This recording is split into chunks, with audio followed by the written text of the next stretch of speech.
Growing up, I had this friend who we'd play basketball every day at recess, and that was one of his passions in his life, and he was actually a very talented athlete. And I can remember back to one game in particular where he was the high scorer on his team, and he had just a great game that night, so he ran home to tell his family about it.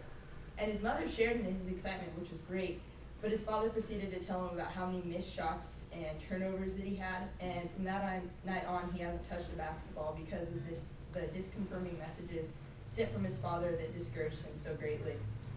And so in college here, we also get discouraged in a lot of different ways. We get overwhelmed with homework and all the stresses that we have to put up with through life right now. And so we need to have a bit of encouragement and support from the people around us in order to make it through the day.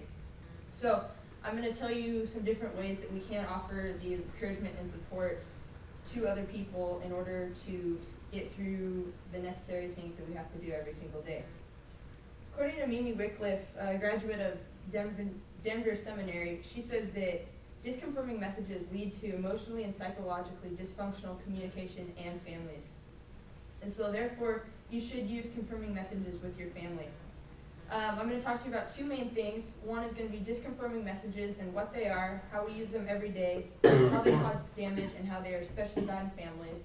And then I'm going to talk about a solution which is called confirming messages, how to use them, and how they are really important within a family. Without even noticing, we use disconfirming messages every single day. Examples of these could be verbal abuse, complaining, interrupting, and incongruous responses.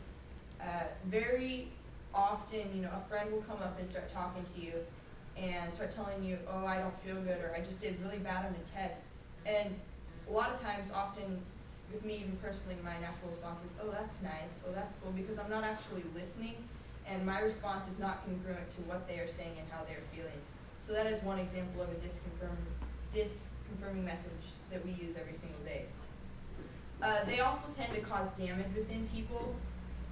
Again, Wycliffe in 1998 did say that disconfirming messages do lead to emotionally and psychologically dysfunctional families and communication. It's just a bad form of communication because they can hurt people. An example of this would be if a child was wanting to help out his family, trying to do something really nice for his parents. He starts doing the dishes, and in the midst of drying a dish, one slips and breaks. And a great example of a disconfirming message in this case would be if the parent walked in and started yelling at the child and saying, why were you so careless? Why were you doing these dishes? Why don't even think about touching these ever again. The child is then discouraged from even helping out because he does not want to get in trouble in the future. Sue DeWine in 2005 said, disconfirming messages damage self-esteem. We need to learn how to cope with them and not to send them to others. And this is just really an important communication skill that we learn so not to cause damage to other people. Disconfirming messages are especially bad in families. Colossians 3:21 says, fathers, do not embitter your children or they will become discouraged. This is a good example, such as the introduction story that I told you, where my friend's father discouraged him so much that he quit a game that he was very passionate about previously. Disconfirming messages will also cause anger and rage in a family, which will then lead to fear and separation, and you can't have a functional family when the family members are scared of each other and separated because of different communication barriers. Disconfirming messages do lead to dysfunctional communication in families, but now I'm going to talk about a solution that we have, and that's called a confirming message, and that's a good way to express good communication and make a family setting more functional.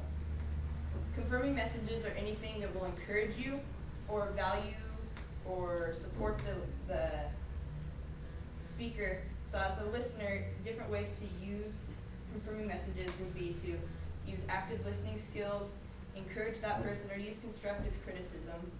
Back to the child breaking the dish example, a way to use confirming messages would be if the parent walked in and said, I really appreciate you trying to help me. This is a great thing that you're doing, but maybe next time we can do the dishes together so the dish doesn't break.